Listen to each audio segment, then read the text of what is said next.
Baiklah, bismillahirrahmanirrahim. Assalamualaikum warahmatullahi wabarakatuh.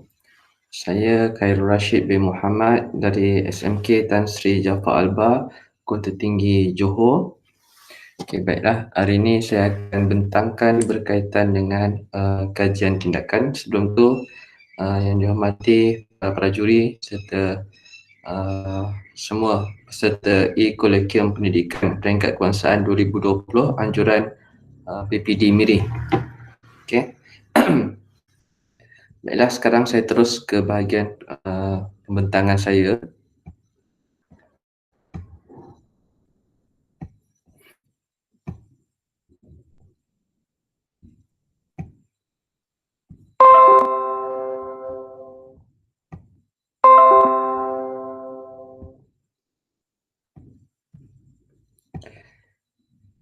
Okey, baiklah. Tajuk kajian tindakan saya ialah teknik Easy Grid Kit, satu kaedah untuk menguasai tajuk bumi sebagai sfera. Okey, saya mengajar di tingkatan 5 khusus untuk pelajaran matematik di SMK Tan Sri Jafar Alba, Kota Tinggi, Johor. Okey, ni permulaan lah, intro dulu. Ni pelajar-pelajar saya lah, yang baru-baru ni saya buat teknik Easy Grid Kit ni untuk tajuk bumi sebagai sfera. Baiklah, untuk mengadakan kajian tindakan teknik Easy Grid Kit ni, saya melakukan satu gelungan kajian tindakan, iaitu yang pertama kita merancang, yang kedua saya bertindak, yang ketiga memerhati, dan yang keempat mereflect. Keempat-empat ni lengkap satu gelungan, maka terhasillah kajian tindakan saya, iaitu teknik Easy Grid Kit, satu kaedah untuk menguasai tajuk bumi sebagai sfera. Okey, kita pergi satu persatu.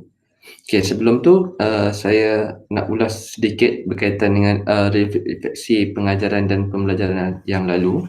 Okey, saya mengajar matematik tingkatan 5.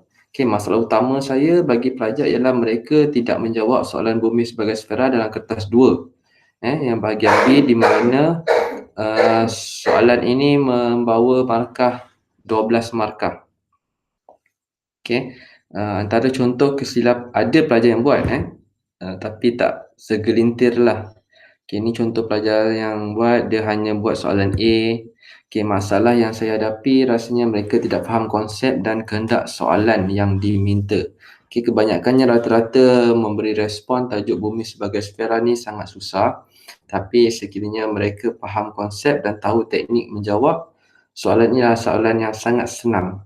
Sebab dia soalan nak dikatakan kebat pun dia dah memang tahap tinggi sebenarnya. Dan satu lagi, rutin soalan untuk tahun-tahun sebelum ni, bila kita tengok analisa, tajuk bumi sebagai sfera ni dia sama.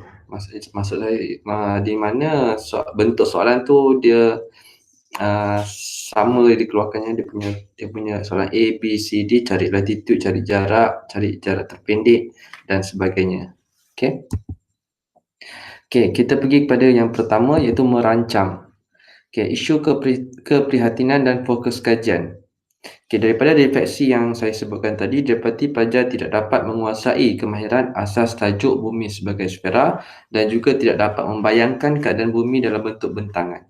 Okey, teknik yang saya nak ajar ni, pelajar dia daripada 3D, bentuk sfera, dia akan jadi bentuk 2D yang lebih mudahlah untuk pelajar memahami konsep dan menjawab soalan. Okey, jika perkara ini tidak ditangani, mungkinlah pelajar kerugian markah dan tajuk pilihan ni tidak dapat dipilih oleh para pelajar dan mereka terlepas peluang untuk mendapat markah yang baik. So, bagi mengatasi masalah ini, saya telah menggunakan teknik Easy Grid Kit untuk membantu pelajar memahami konsep dan kehendak soalan. Okey, objektif kajian. Objektif kajian secara amnya ialah meningkatkan kefahaman konsep dan teknik menjawab soalan bumi sebagai sfera dalam kertas 2 matematik SPM. Di mana secara objektif secara khususnya ialah yang pertama, menentu dan mengenal pasti garisan latitude. Yang kedua, menentu dan mengenal pasti garisan longitude. Yang ketiga, membina garisan latitude dan longitude dalam bentuk grid.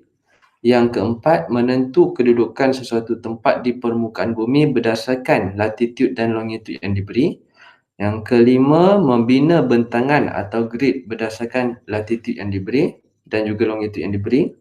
Dan yang terakhir, dapat mempelbagaikan kaedah pengajaran sekaligus mewujudkan pembelajaran yang lebih menyeronokkan. Okey, kajian ini melibatkan pelajar-pelajar tingkatan 5 di sekolah saya lah, SMK Tan Sri Jaafar Alba. Okey, pelaksanaan kajian. Saya menjalankan dua kaedah iaitu ujian pra dan ujian post. Yang kedua, buat borang kaji selidik selepas kajian dibuatlah. Seterusnya ialah analisis tinjauan masalah.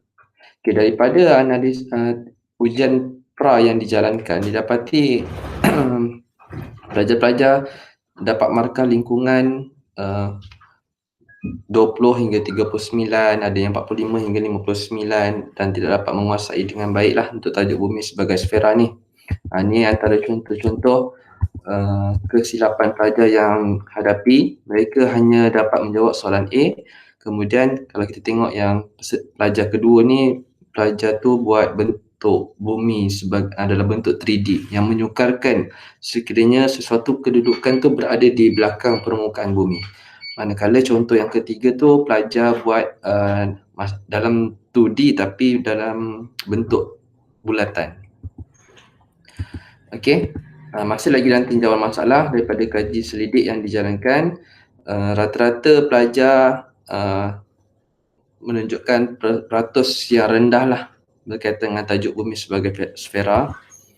Okey, daripada dapatan soal selidik dan hasil temu bual, didapati pelajar tidak dapat mengenal pasti kedudukan suatu tempat, pelajar tidak dapat menentu garisan latitude dan longitude, pelajar hanya membayangkan muka bumi dalam bentuk sfera, dalam bentuk 3D. Kemudian pelajar tidak dapat membayangkan apabila suatu kedudukan yang berada di belakang permukaan bumi. Okey, pelajar melukis bentuk sfera yang tadi saya terangkanlah, dia tidak buat dalam bentuk bentangan. Kemudian kita pergi ke golongan yang kedua iaitu bertindak. Okay, aktiviti-aktiviti yang dijalankan. Okay, aktiviti-aktiviti yang saya jalankan adalah berdasarkan 4 objektif khusus yang saya nyatakan sebentar tadi, iaitu yang pertama, aktivitinya adalah menentu dan mengenal pasti garisan latitude. Yang kedua, menentu dan mengenal pasti garisan longitude. Yang ketiga, membina garisan latitude dan longitude dalam bentuk grid.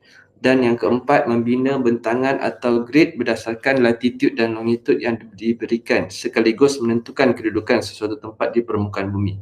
Keempat-empat aktiviti ini adalah aktiviti yang dijalankan adalah berdasarkan objektif khusus yang saya nyatakan sebentar tadi di awal pembentangan.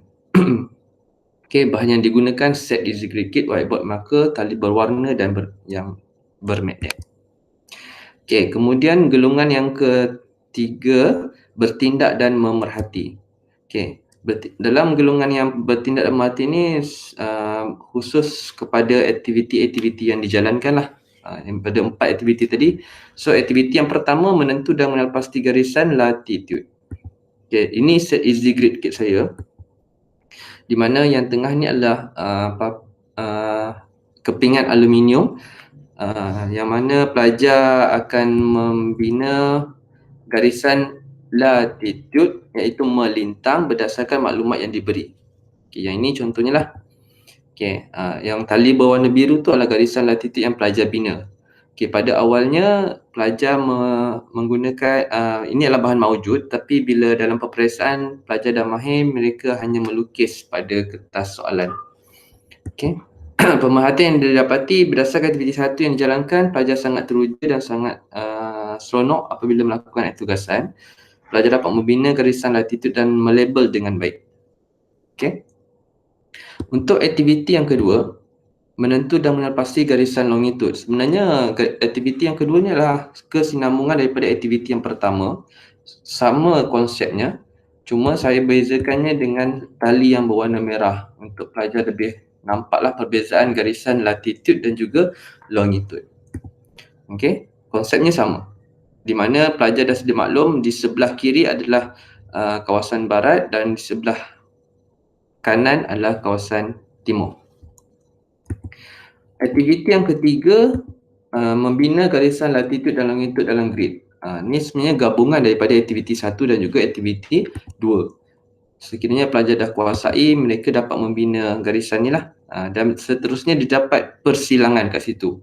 Kalau diperhatikan ada tali warna biru dan juga tali berwarna merah, maka persilangan antara biru dan merah itulah kedudukan yang pelajar perlu tahu. Okay. Dan aktiviti yang terakhir adalah aktiviti yang keempat, membina bentangan atau grid berdasarkan latitude dan longitude yang diberikan sekaligus menentukan kedudukan suatu tempat di permukaan bumi. Yang inilah secara keseluruhannya di mana aktiviti 4 adalah kesinambungan daripada aktiviti 1, aktiviti 2 dan aktiviti 3, maka terhasillah aktiviti yang keempat. Pelajar akan dapat membina grid mengikut soalan, kehendak soalan, dan sekaligus mereka akan boleh menjawab soalan A, B, C dan D. Di mana grid ini membantu pelajar untuk mencari kedudukan suatu tempat, mencari jarak antara dua titik, mencari latitude, longitude suatu tempat. Okay, berdasarkan aktiviti 4 yang dijalankan, pelajar dah sangat teruja membina garisan berdasarkan grid.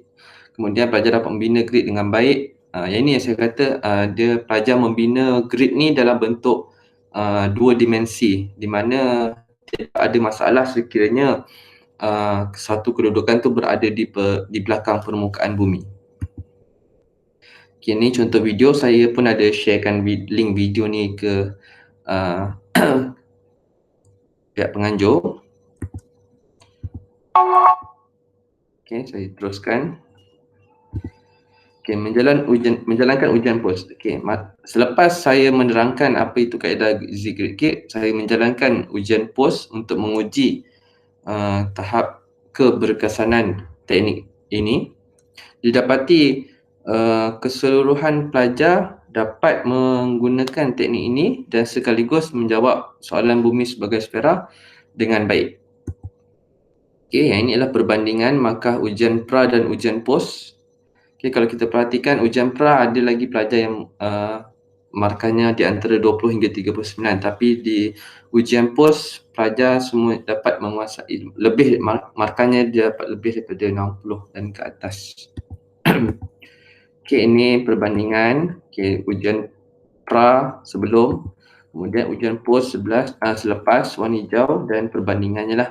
Nampak ketara, ini lebih jelas perbandingan dalam bentuk graf.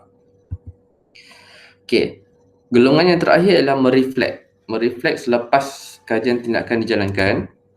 Berdasarkan keputusan ujian POS dan peperiksaan pertengahan tahun 2020, didapati 30% pelajar menguasai tajuk bumi sebagai sfera, sekaligus membuktikan teknik easy grid kit ini dapat membantu pelajar dalam menjawab soalan bumi sebagai sfera dan kertas 2 bahagian B.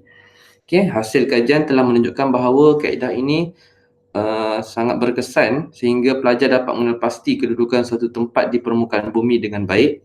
Yang ini merujuk kepada objektif yang khusus yang saya nyatakan awal tadi. Kemudian pelajar dapat menentukan garisan latitude dan longitude dengan betul. Pelajar dapat membina grid daripada maklumat yang diberi, dan juga pelajar dapat mengenal pasti suatu kedudukan yang berada di belakang permukaan bumi. Keempat-empat ini adalah didapati memenuhi objektif yang khusus yang saya nyatakan sebentar tadi. Ini juga dapat dibuktikan berdasarkan peperiksaan percubaan baru-baru ni, di mana pelajar-pelajar yang terlibat, mereka akan mencari dulu jawab soalan bumi sebagai sfera untuk mereka pilih terlebih dahulu, di mana kedudukan soalan bumi sebagai sfera inilah berada di belakang sekali. Mereka dapat soalan je, dia terus buat yang belakang dulu untuk soalan bumi sebagai sfera. Nampak kat situ mereka lebih excited lah. Okay, saya juga telah berkongsi kajian easy grid kit ni di media sosial, di Facebook, di YouTube. Okay, secara kesimpulannya, berdasarkan keputusan yang ditunjukkan oleh ujian POS, didapati teknik easy grid kit ini sangat membantu pelajar dan guru untuk menarik minat pelajar untuk menjawab soalan bumi sebagai sfera. Malah tajuk ini menjadi tajuk pilihan utama pelajar untuk dijawab terlebih dahulu. Okey, sebagai lampiran saya tunjukkan sedikit ni adalah proses penghasilan Easy Grade Kit saya. Ni sebahagian pelajar-pelajar saya. Okey, asal ni yang terkini lah sebab disebabkan selepas PKP baru-baru ni kita tak boleh nak buat berkumpulan, maka saya buat inisiatif untuk print satu Easy Grade Kit ni dan juga laminate, maka setiap pelajar dapat satu dan mereka boleh buat satu pelajar adalah satu Easy Grade Kit dan boleh conteng lah sebab dan tu saya laminate dan mereka boleh buat guna whiteboard marker dan boleh padam untuk soalan-soalan seterusnya. Okey, yang ni perkongsian juga yang bersama rakan-rakan guru di daerah Kota Tinggi bersama GKMP dengan pegawai meja SIC Plus Sains dan Matematik Kota Tinggi. Okey, yang menariknya kat sini, teknik Easy Grade Kit ini juga ialah menepati elemen merentas kurikulum iaitu EMK di mana tajuk mencari kedudukan ataupun menentukan kedudukan latitude dan longitude ini ada ditanyakan dalam subjek geografi bab 1.2 iaitu kedudukan relatif dan kedudukan berdasarkan latitude dan longitude suatu tempat. Yang ini KSSM 2000 yang terkini lah 3.1. So secara langsung saya dapat kongsikan teknik Easy Grade Kit ini untuk guru-guru geografi tingkatan 1. Yang bawah tu bersama rakan-rakan guru lah di sekolah saya, sama guru geografi.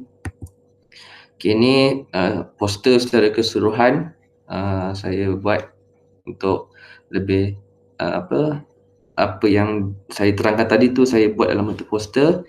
Okay, ini antara aktiviti-aktiviti yang saya jalankan sepanjang 2020.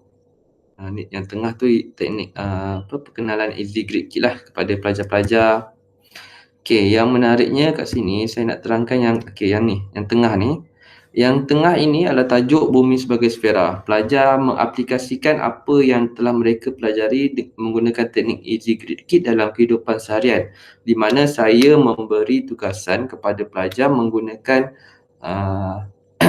menggunakan handphone masing-masing di mana menggunakan aplikasi Google Maps. Setiap pelajar saya memberikan satu bandar di dunia. Contoh di pelajar A dapat Sydney Australia. Mereka dikendaki mencari kedudukan ibu negara Australia tu, Sydney tu, dan mereka menggunakan teknik Easy Grade Kit lah. Sebab dalam Google Maps dia akan ada tulis kedudukan, latitude dan longitude. So secara langsung mereka tahu macam mana menggunakan aplikasi Google Maps dalam kehidupan seharian diaplikasikan dalam subjek tajuk Bumi sebagai Sfera ni. Okey. Seterusnya saya juga ada buat perkongsian bersama pelajar-pelajar di seluruh Malaysia lah. Yang ni sebab saya buat, lepas tu saya post dekat Facebook. Alhamdulillah lah ramai yang join. Okay, ini antara contoh matematik dalam kehidupan seharian. Dalam sekeping gambar saya keluarkan pelbagai soalan yang berkaitan dengan matematik, termasuklah contoh sebagai tajuk Bumi sebagai Sfera ni lah. Saya masukkan. Okey. Ni saya lampirkan je lah pencerapan PDPC, semakan buku latihan murid. Okey, sekalung penghargaan dan terima kasih kepada semua yang terlibat secara langsung maupun tidak langsung. Semoga kajian yang dijalankan ini dapat membantu anak-anak pelajar untuk terus minat dalam pelajaran matematik. Okey, insyaAllah guru kreatif dengan pelajar dedikasi dibantu dengan pelaksanaan yang kondusif, insyaAllah memberikan kejayaan yang bererti. Sekian saja dari saya, Cikgu Khairul Rashid bin Muhammad dari SMK Tan Sri Jafar Albah, Kota Tinggi, Johor. Sekian, terima kasih.